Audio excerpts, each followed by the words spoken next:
Mr. President, you have said nobody could have seen this pandemic coming.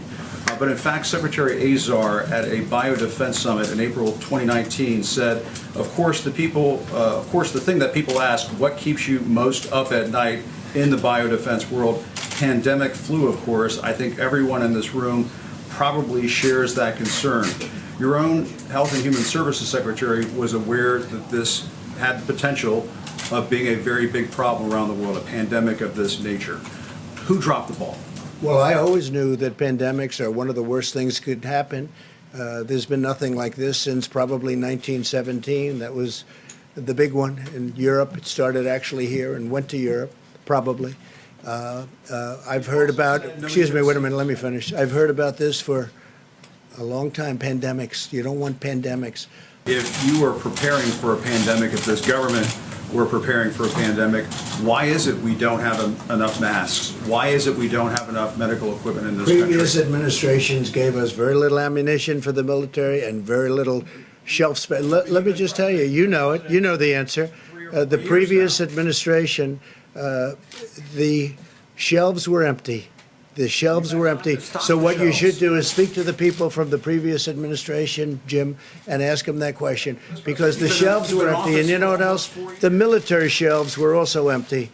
We had no ammunition, literally. And that was said by one of your favorite generals. We have no ammunition. Guess what? We had very little medical supply also. All right. Yep, Trump always knew that pandemics could be bad, since day one, which must be why he fired a spate of top biodefense and global health officials in 2018, shuttered the entire global health security unit at the National Security Council, ignored warnings from outgoing Obama officials about what could become, quote, the worst influenza pandemic since 1918, and disregarded warnings from our own U.S. intelligence reports in January and February about a likely pandemic. That's how much Trump was just certain about the impending dangers of an outbreak. But what's worse is that Trump went from swearing up and down that he was ready for a pandemic to blaming Obama for not having enough supplies.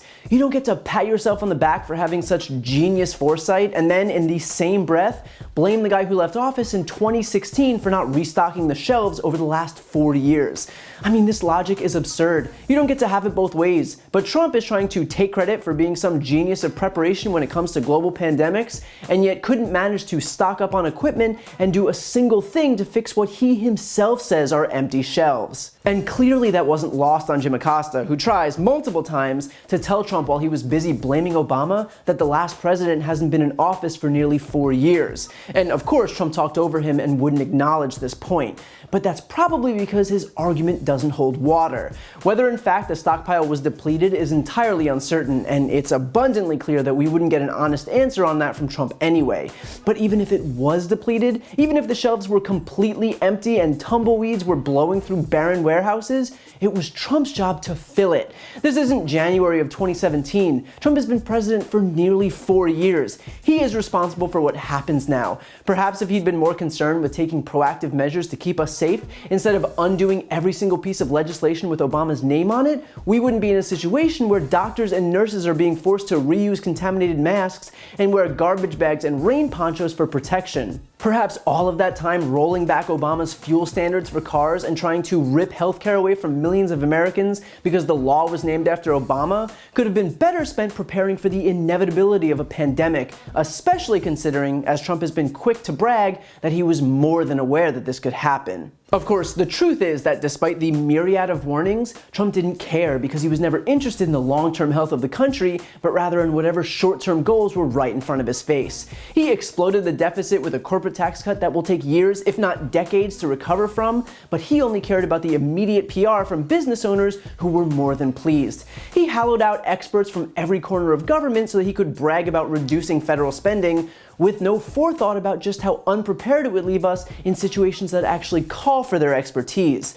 There are literally zero policies that he put in place that will better this country in the future in any meaningful way. Instead, this entire presidency is operating on a day-to-day basis to pile up as many talking points as he can for the sole purpose of retaining his grip on power in the next election. The only date that concerns Donald Trump and Republicans is November 3rd, 2020. As for these press briefings, if reporters hear the president barrel through Jim Acosta's completely valid question without answering it, it's the next reporter's job to pick up where he left off. It shouldn't just be Jim Acosta holding this president accountable, because we are seeing firsthand the consequences of a president acting without accountability.